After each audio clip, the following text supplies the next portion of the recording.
Hi, നമുക്ക് വിഷു ഒക്കെ ആവാറായില്ലേ? വിഷുവിന് കണി ഒരുക്കുന്നതിന് വേണ്ടിയിട്ടുള്ള കുറച്ച് ഉരുളികൾ നമുക്ക് പരിചയപ്പെടാം. ഇത് വെങ്കലത്തിൻ്റെ ഒരു ഉരുളിയാണ്. രണ്ട് സൈഡ് പിടിയൊക്കെയുള്ള, അടിവശം നല്ല ഫ്ലാറ്റ് ആയിട്ടുള്ള ഒരു മോഡലാണ്. അതിൻ്റെ തന്നെ കുറച്ച് വലിയൊരു സൈസാണിത്.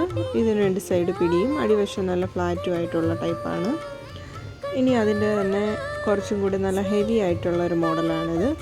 ഇത് അടിവശം 4 കാലുകളോട് കൂടിയതാണ്. തറയിലിരുന്ന് തട്ടാതിരിക്കാനായിട്ടുള്ള 4 കാലുകളുള്ള ഫുള്ളി പോളിഷ്ഡ് ആയിട്ടുള്ള ഒരു ഉരുളിയാണിത്.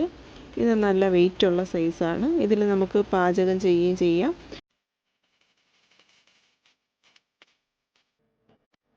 ഇതതിൻ്റെ കുറച്ചും കൂടെ ഒരു ചെറിയ സൈസ് ഉരുളിയാണ്. ഫുള്ള് പോളിഷ്ഡ് ആയിട്ടുള്ള ഒരു ഉരുളിയാണ്. അതുപോലെ തന്നെ ഇതിൻ്റെ വലിയ വലിയ സൈസുകൾ എല്ലാം നമുക്ക് ഷോപ്പിൽ അവൈലബിൾ ആയിട്ടുണ്ട്. ഇത് നമ്മൾ ആദ്യം കണ്ട ഉരുളിയുടെ ഒരു ചെറിയ സൈസാണ്, തീരെ ചെറിയ സൈസാണ്.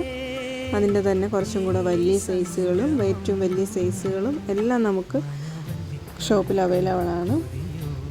നിങ്ങൾക്ക് ഇതിലേതെങ്കിലും പർച്ചേസ് ചെയ്യാൻ താല്പര്യമുണ്ടെങ്കിൽ ഷോപ്പിൽ വന്ന് നേരിട്ട് പർച്ചേസ് ചെയ്യാം. അതല്ല, താഴെ കാണുന്ന നമ്പറിൽ കോൺടാക്റ്റ് ചെയ്താൽ വാട്സപ്പ് ചെയ്യുകയോ ചെയ്താൽ മതി. ഞങ്ങളതിൻ്റെ ഫോട്ടോസ് കാര്യങ്ങൾ എല്ലാം നിങ്ങൾക്ക് അയച്ചു തരുന്നതായിരിക്കും. കൂടുതൽ ഡീറ്റെയിൽസുകൾ അറിയാൻ ഈ നമ്പറിൽ ബന്ധപ്പെടുക.